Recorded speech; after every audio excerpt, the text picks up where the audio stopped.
வணக்கம். Welcome to கதை திரட்டு. இந்த வீடியோவில் நம்ம என்ன கதை கேட்க போகிறோம்னா, பாசபந்தம் கதையின் 5வது பகுதி. நம்ம சேனலை இது வரைக்கும் சப்ஸ்கிரைப் பண்ணாதவங்க சப்ஸ்கிரைப் பண்ணுங்க. பக்கத்தில் இருக்கிற பெல் ஐக்கானை கிளிக் பண்ணி ஆல்ங்கிற ஆப்ஷனை ப்ரெஸ் பண்ணுங்க. ஸோ தட் நான் போடுற கதைகளை உடனுக்குடனே நீங்கள் கேட்கலாம். வாங்க கதைக்குள்ளே போகலாம். என்ன ஆச்சுக்கா, ஏன் இப்படி டென்ஷனாக இருக்க?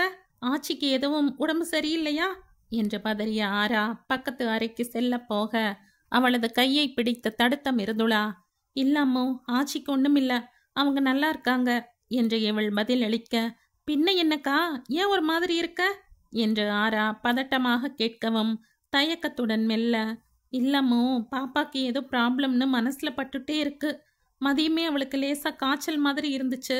அதான் இப்ப எப்படி இருக்காளோன்னு பயமா இருக்கு என்று மிருதுளா சொல்லவும், ஏங்கா, உடனே பக்கத்தில் இருக்கிற டாக்டர் கிட்ட கூட்டிட்டு போய் காட்டி இருக்கலாம்ல என்று ஆரா கொஞ்சம் டென்ஷனாக, இல்லம்மோ, ஆச்சிதான் கண் திருஷ்டின்னு சொல்லி சுத்தி போட்டு கஷாயம் செஞ்சு கொடுத்தாங்க. அதுக்கப்புறம் சரியா போயிடுச்சு என்றாள் மிருதுளா. அப்புறம் என்னக்கா, ஆச்சிக்கு தெரியாத வைத்தியமா? அதெல்லாம் ஒன்றும் இருக்காது. நீ போய் பாடு. பாப்பா தனியாவா இருக்கா? அவ அப்பாவோட தானே இருக்கா, அவர் பார்த்துப்பாரு என்று ஆரா இவளை சமாதானம் செய்ய எந்த சமாதானத்திற்கும் இவள் மனம் அமைதியாகவில்லை. இல்லம்மோ, ஒரு தடவை போய் பார்த்துடலாம் ப்ளீஸ்டா. என்னக்கா விளையாடுறியா? மணி 2 போகுது. இப்ப போய் அவங்கள எப்படி டிஸ்டர்ப் செய்யறது? ஏர்லி மார்னிங் எழுந்ததும் போய் பார்த்துடலாம் என்று சொல்லிவிட்டு ஆரா தூங்க போக அவளை மிருதுளா விட்டால் தானே. மிருதுளா மீண்டும் மீண்டும் தன் மன சஞ்சலத்தை சொன்ன பிறகு சரி என்றவள், முதல்ல வேணும்னா கௌதம் சாரோட தம்பிக்கு ஃபோன் செஞ்சு கேட்கலாம், எடுக்கலைனா போகலாம் என்றவள் ஜெயிற்கு ஃபோன் போட ரிங் போய்கொண்டே இருந்தது. மீண்டும் ஒரு முறை முயன்று பார்த்தவள் ஃபோன் எடுக்கப்படவில்லை என்று உதடு பிதுக்க அதற்கு மேல் அமைதியாக இருக்க முடியவில்லை மிருதுளாவால். ப்ளீஸ் வாமோ, ஒரு தடவை போய் பார்த்துட்டு வந்துட்டா எனக்கு நிம்மதியா இருக்கும் என்று அவள் உறுதியாக சொல்ல, சரி வாக்கா என்று ஆரா சொல்லவும் இருவரும் கதவை திறக்க சென்றனர். கதவு அருகில் சென்றதும் தான் ஆராவிற்கு ஒன்று ஞாபகம் வந்தது. ஒரு நிமிஷம் இருக்கா, நைட் டைம், தனியா வெளியே போகக்கூடாது, நான் போய் ஸ்டிக் எடுத்துட்டு வரேன் என்று கூறிவிட்டு அவள் உள்ளே சென்றுவிட அதுவரை கூட பொறுத்து கொள்ள முடியாமல் கதவை திறந்து கௌதமின் வீட்டு வாசலுக்கு சென்ற மிருதுளா காலிங் பெல்லை அடிக்க ஆரம்பித்து விட்டாள்.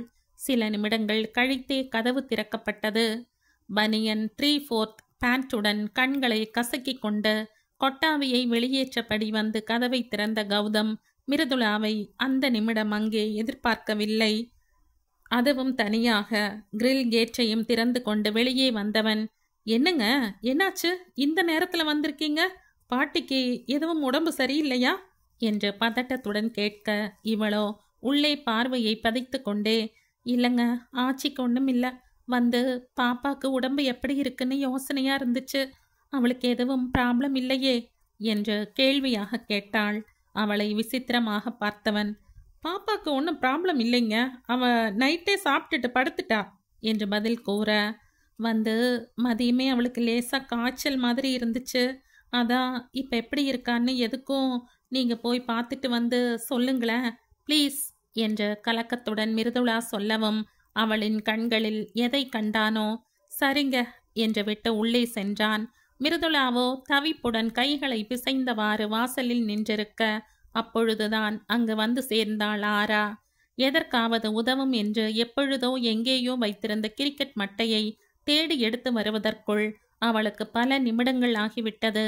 அதற்குள் மிருதுளா தனியாக கதவை திறந்து சென்றது இவளுக்கு எரிச்சலை உண்டாக்கி இருக்க, என்னக்கா நீ, ஒரு நிமிஷம் இருக்க சொன்னேன்ல, அதுக்குள்ள எதுக்கு கதவை திறந்து வெளியே வந்த?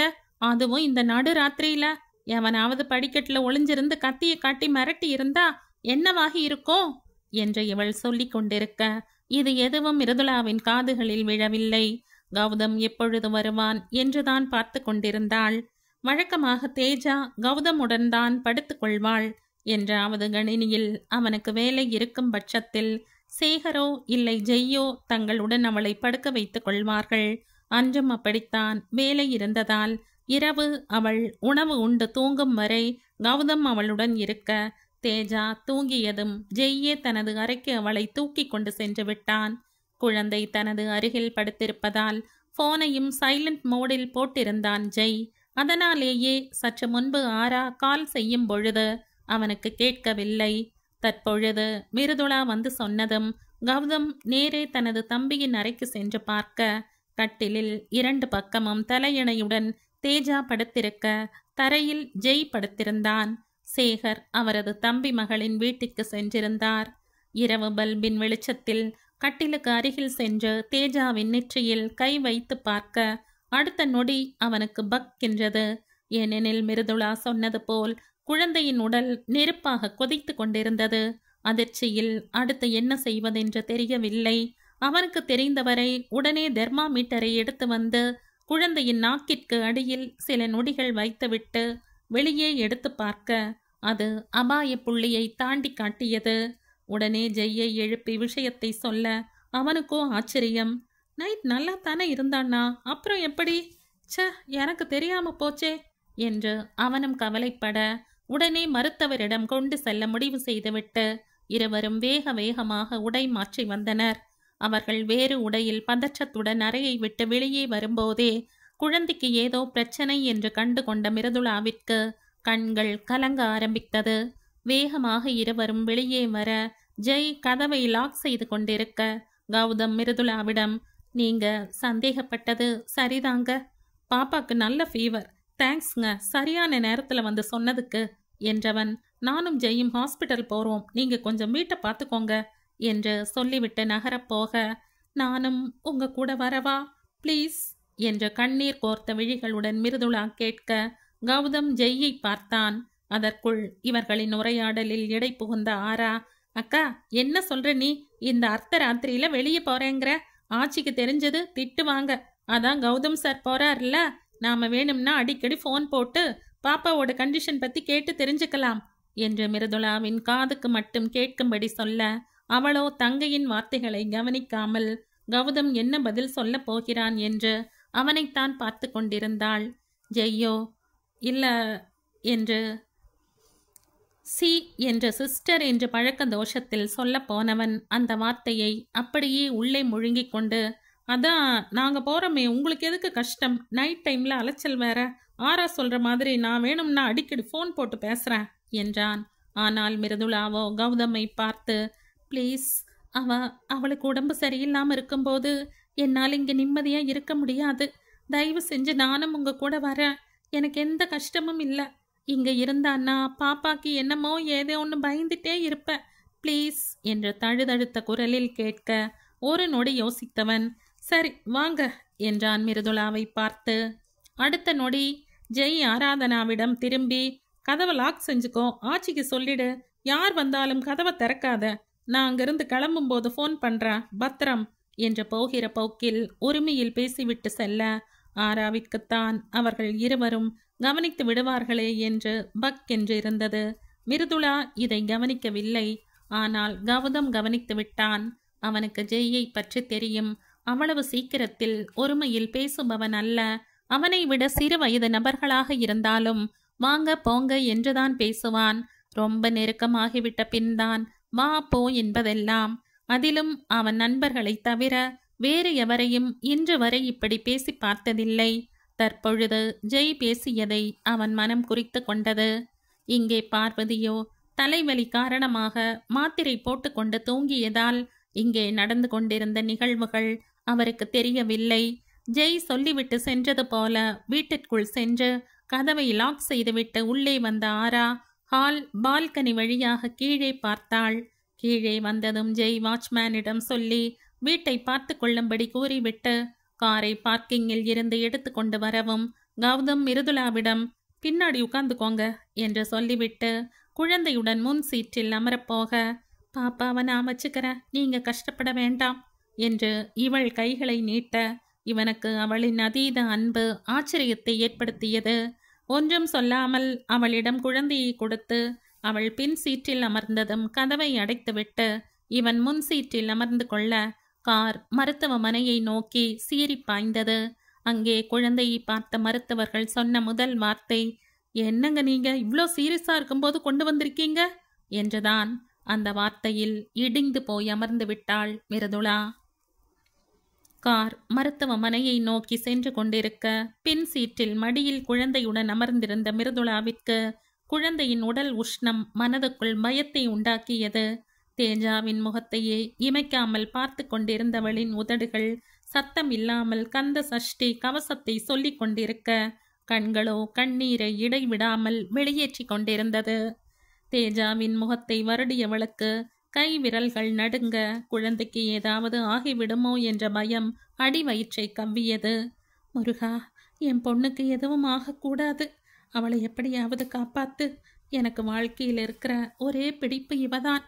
ஏன் உயிரை வேணும்னா எடுத்துக்கோ, என் பொண்ணை காப்பாத்து என்ற மனதுக்குள் வேண்டிக் கொண்டவள் தேஜாவை வயிற்றோடு சேர்த்து அணைத்து கொண்டாள்.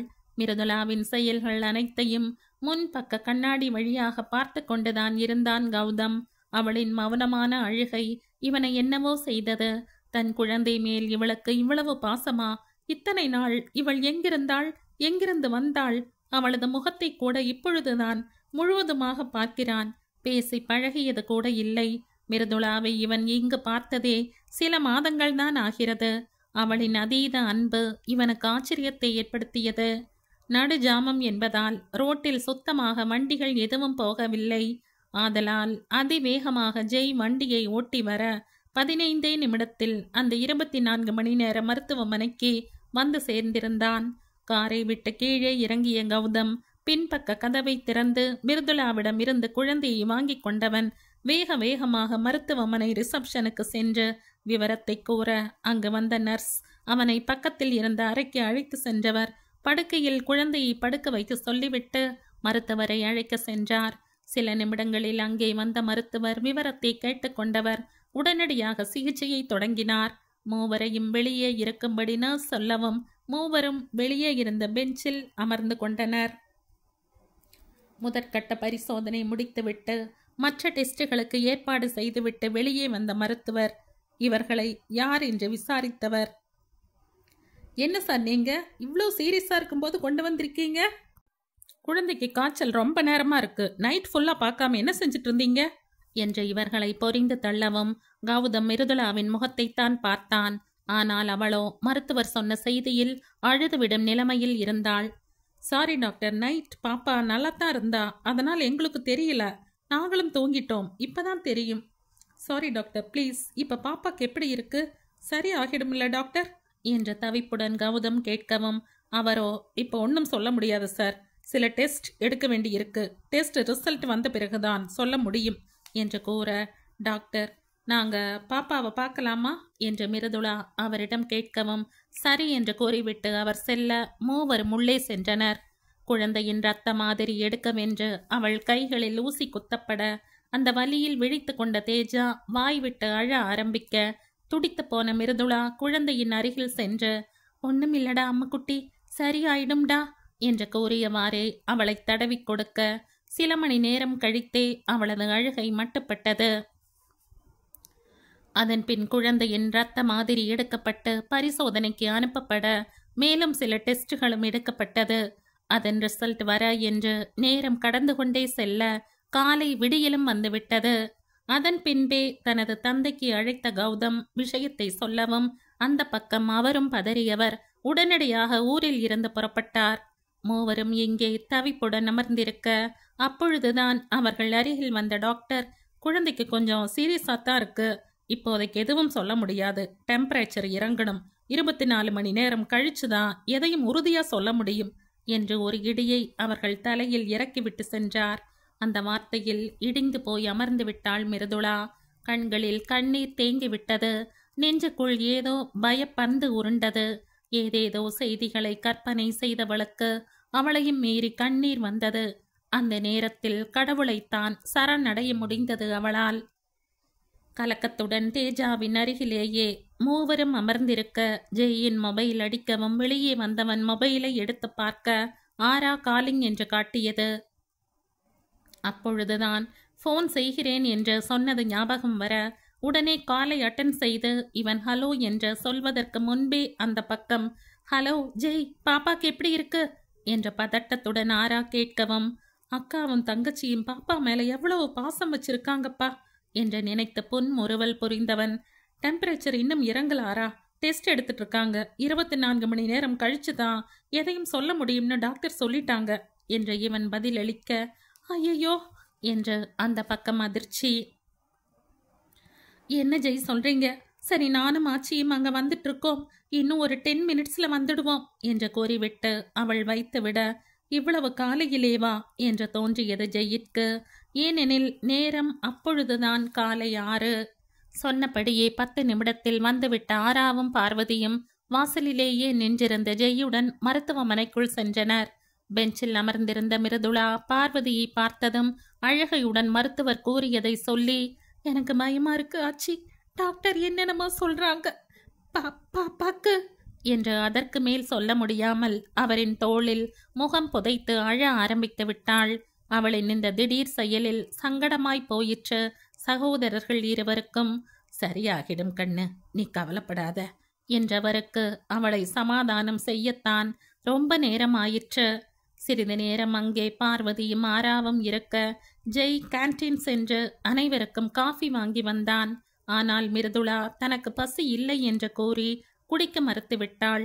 அதன் பின் அலுவலகம் செல்ல நேரம் ஆனதால் கௌதம் ஜெய்யிடம், நீ வீட்டுக்கு கிளம்பு ஜெய், ஆஃபீஸில் முக்கியமான ப்ராஜெக்ட் இருக்குன்னு சொன்னல, புறப்படு, நான் பார்த்துக்கிறேன் என்று கூற, இல்லடா நானும் இருக்கேன், ஒர்க் அப்புறம் பார்த்துக்கலாம் என்று அவன் மறுக்க, பரவாயில்ல ஜெய், நான் தான் இருக்கேன்ல, நீ கிளம்பு என்று வற்புறுத்தி அவனை எப்படியோ சம்மதிக்க வைத்தவன், நம்ம கார்ல போகும்போது அவங்களையும் கூட்டிட்டு போ என்றான்.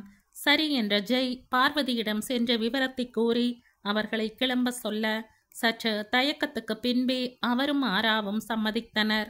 பார்வதி சென்று மிருதுளாவை கிளம்ப சொல்ல, இல்லாச்சி நான் வரல, பாப்பா கண்ணு முழிக்கிற வரை நான் எங்கேயும் போக மாட்டேன் என்று அவள் திடமாக கூற அவருக்கு என்ன செய்வதென்று தெரியவில்லை.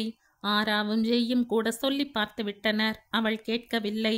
அப்பொழுது மருந்து வாங்கிவிட்டு அங்கே வந்த கௌதம் அனைவரும் கிளம்பாமல் இருப்பதை பார்த்து என்னவென்று கேட்க ஜெய் விஷயத்தை சொன்னான். அதன் பின் இவனே மிருதுளாவிடம், நீங்க கிளம்புங்க மிருதுளா, நான் பார்த்துக்கிறேன், பாப்பாக்கு ஒன்றும் ஆகாது, போயிட்டு ஈவினிங் வாங்க, எவ்வளவு மணி நேரம் இங்கேயே இருப்பீங்க என்று சொல்ல, இல்ல பாப்பா கண் முழிச்சதும் போறேன் என்றாள் மிருதுளா.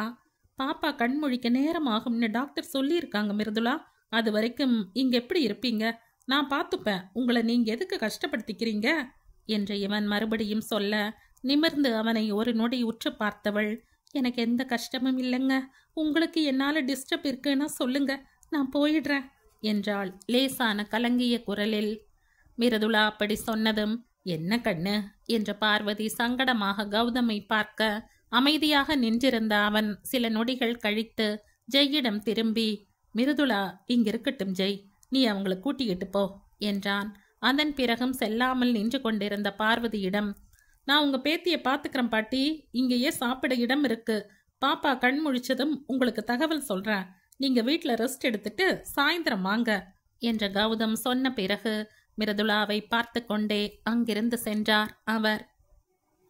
அவர்கள் சென்றதும் சில மணி நேரம் கழித்து மிருதுளாவிற்கு மதிய உணவு என்ன வாங்க என்ற கௌதம் அவளிடம் கேட்க, பசி இல்லை என்று அவள் சொல்லிவிட, என்னங்க நீங்க காலையிலிருந்து ஒன்றும் சாப்பிடல, இப்பவும் எதுவும் வேண்டாம்னு சொல்றீங்க, ப்ளீஸ் ஏதாவது சாப்பிடுங்க, பாப்பாக்காக உங்க உடம்புக்கு எடுத்துக்காதீங்க என்று இவன் பல முறை சொல்லி பார்த்தும், ஒரு நாள் சாப்பிடலனா செத்து போயிட மாட்டேன், நீங்க போய் சாப்பிடுங்க என்று சாதாரணமாக அவள் சொன்னதும் இவனுக்குத்தான் என்ன இப்படி சொல்றாங்க என்று அதிர்ச்சியாக இருந்தது.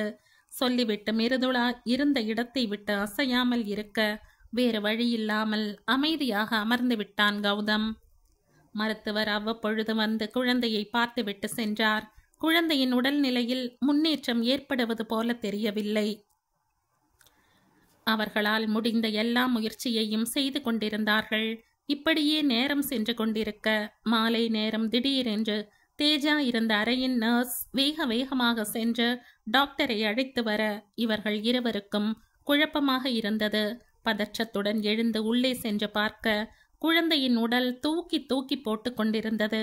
அதை பார்த்து அதிர்ந்த மிருதுளா, அம்மா குட்டி என்ற அலறலுடன் தேஜாவின் அருகில் ஓடியவள் கட்டில் அருகில் மண்டியிட்டு குழந்தையின் உடலை பிடித்து கொண்டாள். தான் பார்த்து கொண்டிருந்த காட்சியில் அரண்டவளின் உதடுகள் துடிக்க உடல் நடுங்கியது. அந்த நடுக்கத்தில் கன்னத்தில் கண்ணீர் வழிந்தோடியது. குழந்தையை பார்த்த கௌதமுமே அதிர்ச்சி அடைந்தவன் டாக்டரிடம் என்னவாயிற்று என்று கேட்க, குழந்தைக்கு ஜன்னி வந்திருக்கு என்றார் அவர். அதை கேட்டதும் வாய் விட்டே அழுதுவிட்டாள் மிருதுளா. ஏனெனில் ஜன்னி வந்தால் எப்படி இருக்கும் என்பதை ஏற்கனவே அனுபவித்தவள் அல்லவா அவள்.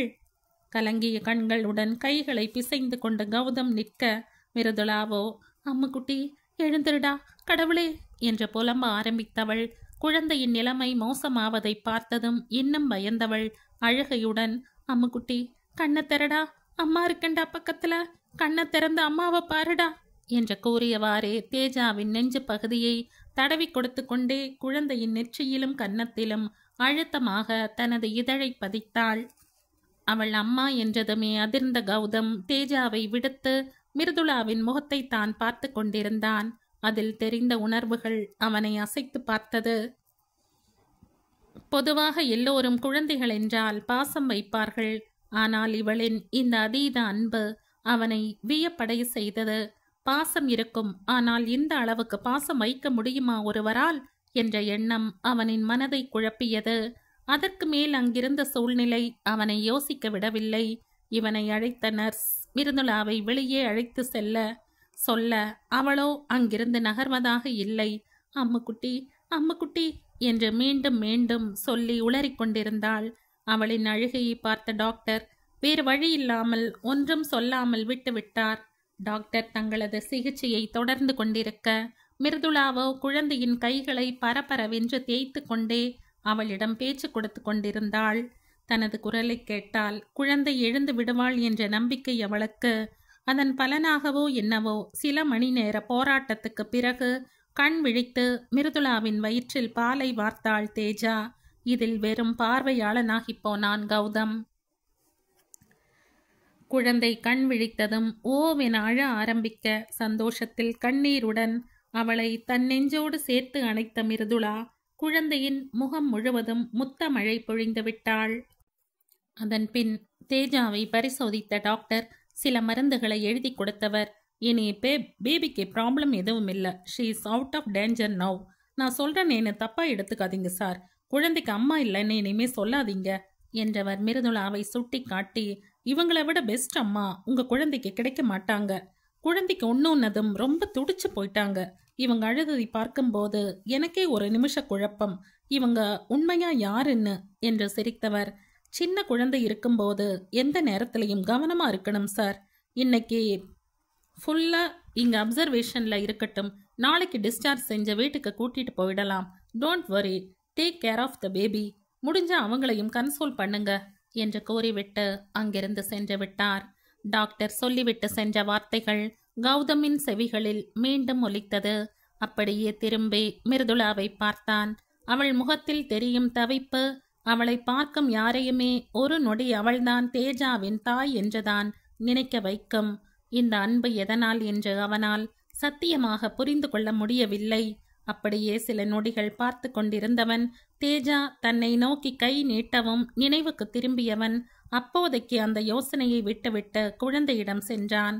கௌதம் குழந்தையை நெருங்கியதும் கண்களை துடைத்து கொண்டு எழுந்து சற்று தள்ளி நின்று கொண்டாள் மிருதுளா. அதன் பின் ஜெய்க்கு ஃபோன் செய்து கௌதம் செய்தியை சொல்ல, அதே நேரம் அவனும் அப்பொழுதுதான் வீட்டிற்கு வர சேகரம் ஊரில் இருந்து வந்திருந்தார். உடனடியாக அனைவரையும் அழைத்து கொண்டு மருத்துவமனைக்கு வந்தான். நேரம் இரவை நெருங்கிவிட்டதால் வரும்பொழுதே பார்வதி அனைவருக்கும் உணவு சமைத்து எடுத்து வந்தார். வந்ததும் குழந்தை நன்றாக இருப்பதை பார்த்ததும் தான் நிம்மதியே வந்தது அவர்களுக்கு. சேகர் கௌதமிடம் நடந்ததை கேட்டு தெரிந்து கொண்டவர். அவரும் ஒருமுறை டாக்டரை சென்று பார்த்துவிட்டு வந்தார். அதன் பின் கௌதம் மிருதுளா இருவரும் காலையில் இருந்து சாப்பிடவில்லை என்று தெரிந்ததும் பார்வதி மிருதுளாவிடம் அவள் உடல்நிலையை பற்றி புலம்பியவர், இதுக்குத்தான் சொன்னேன், என் கூட வா, சாயந்தரம் வந்து பார்க்கலாம்னு. இப்ப பாரு, நாள் பூரா சாப்பிடாம இருந்திருக்க என்று புகார் பட்டியல் வாசித்தவர் அடுத்து அனைவரையும் சாப்பிட வைத்த பின்னரே அமைதியானார். அன்று இரவு குழந்தையுடன் தான் தங்கிக் கொள்வதாக ஜெய் கூறவும் மற்றவர்கள் வீட்டிற்கு கிளம்பினர். வேறு வழியில்லாமல் மிருதுளாவும் அனைவருடன் கிளம்பி சென்றாள்.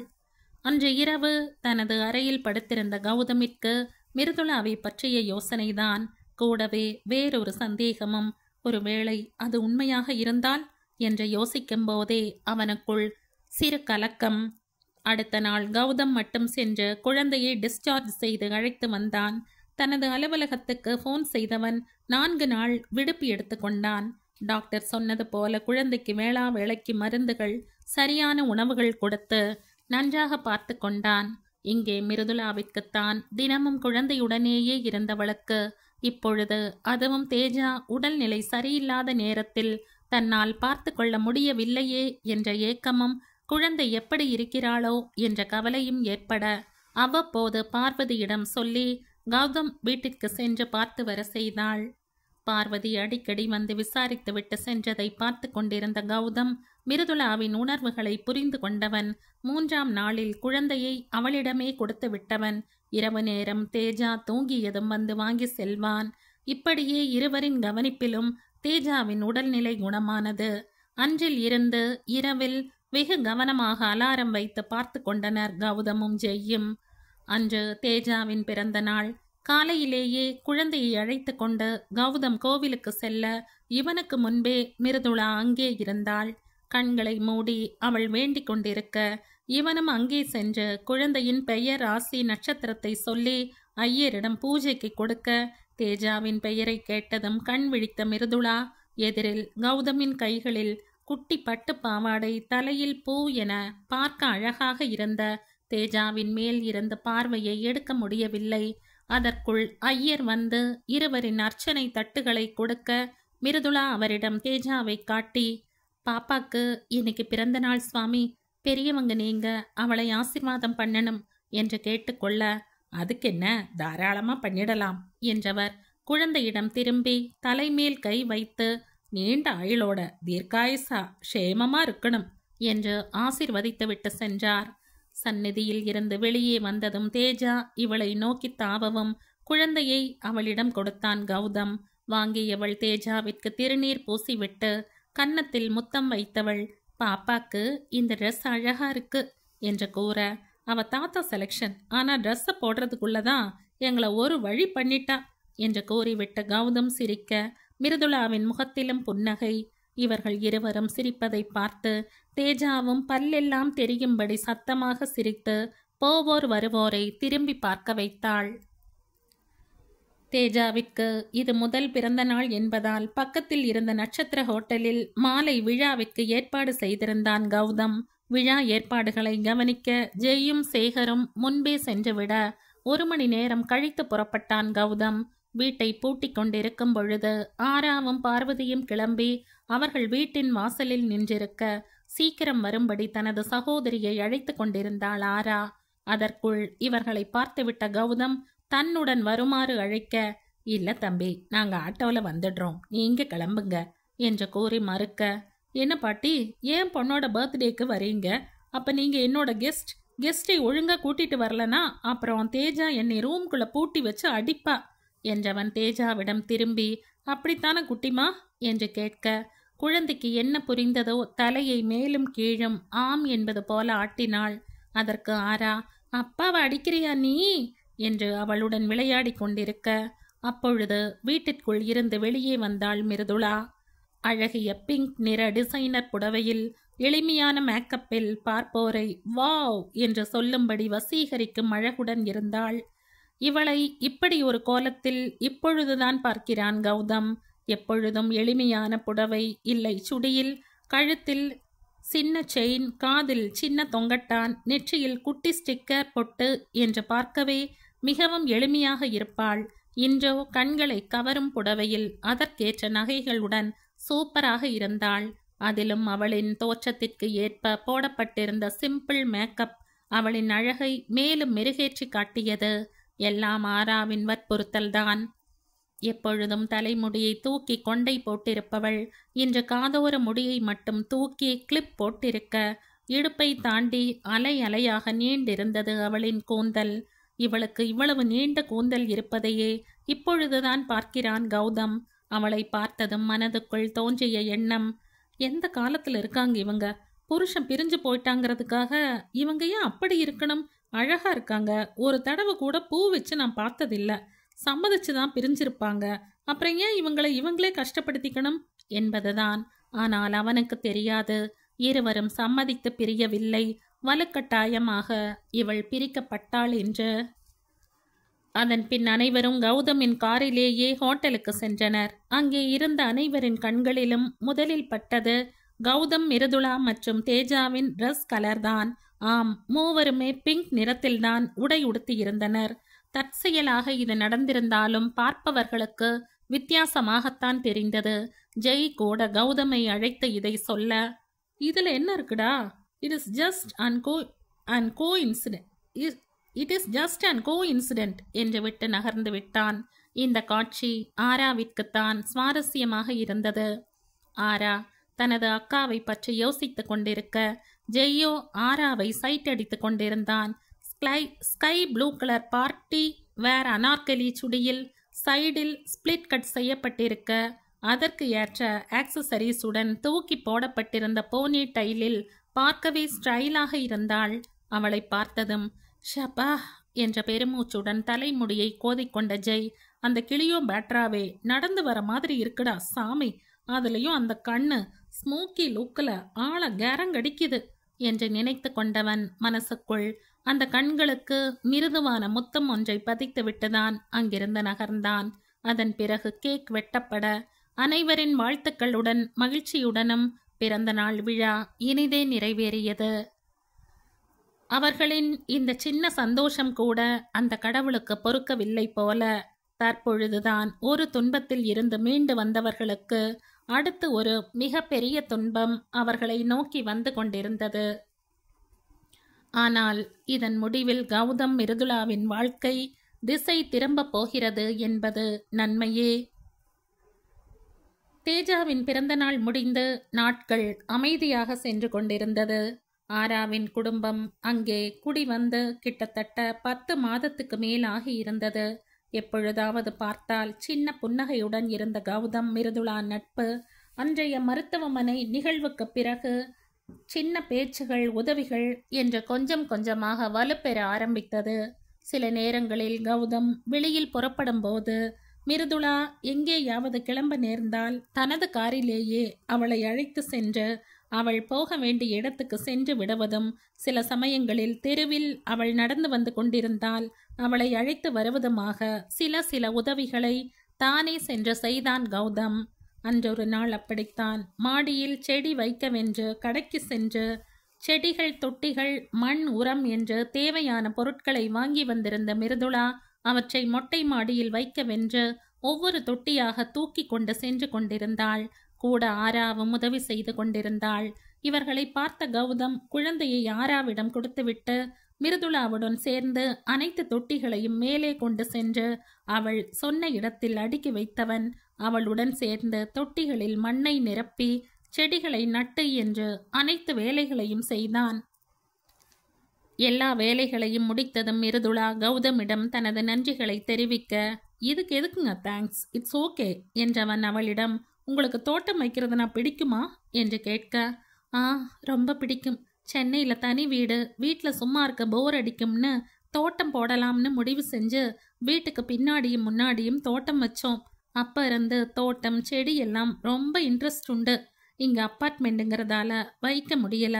இப்போதான் மாடி தோட்டம் பற்றி தெரிஞ்சுக்கிட்டேன், அதான் ட்ரை பண்ணலாம்னு ஒரு ஐடியா என்று பதிலளித்தாள். அவளிடம் தனது வாழ்த்துக்களை தெரிவித்தவன் தொட்டிகளை அடுக்கிய விதம் பார்க்க அழகாக இருப்பதாக கூறினான். மற்றொரு நாள் கௌதம் அலுவலகத்தில் அன்றைய தினம் அவனுக்கு வருட விடுப்பு கொடுக்கப்பட்டிருக்க அன்று வீட்டில்தான் அவன் இருந்தான். ஆகையால் குழந்தை அவனிடமே அன்று இருந்தது. மாலை நேரம் வீட்டை சுத்தப்படுத்தி கொண்டிருந்த மிருதுளா தேஜாவின் விளையாட்டு பொருட்கள், இன்ன பிற சாமான்கள், குறிப்பாக அவளின் ஃபேவரட் பொம்மையை அறையிலேயே அவள் விட்டுவிட்டு சென்றிருப்பதை பார்க்க, அந்த பொம்மை இல்லாமல் அவள் தூங்க மாட்டாள் என்பதால் அவளின் பொருட்களை எல்லாம் பையில் எடுத்து போட்டுக்கொண்டு கௌதமின் வீட்டிற்கு அவள் செல்ல, அங்கே கதவு அடைக்கப்பட்டிருந்தது.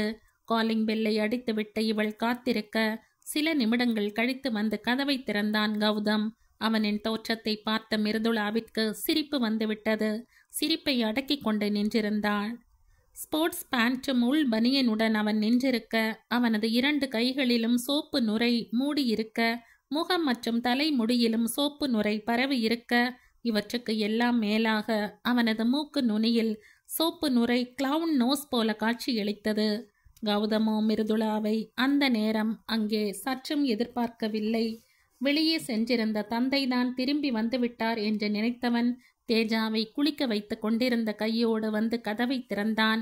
மிருதுளா சிரிப்பை அடக்கி கொண்டிருப்பதை பார்த்ததும் இவனுக்கும் லேசாக சிரிப்பு வர, பாப்பாவை குளிக்க வச்சிட்டு இருக்க, அதான் இந்த நுரை அபிஷேகம் என்றவன், உள்ள வாங்க, ஏன் அங்கேயே நின்றுட்டு இருக்கீங்க என்று அவளுக்கு வழிவிட, இவளோ போகவா வேண்டாமா என்று யோசித்து கொண்டிருக்க, அதற்குள் ஏதோ கீழே விழும் சத்தமும் குழந்தை அழும் சத்தமும் கேட்க, கௌதம் அவசரமாக அவனது அறைக்குள் விரைய, அவன் பின்னோடு மிருதுளாவும் உள்ளே சென்றாள்.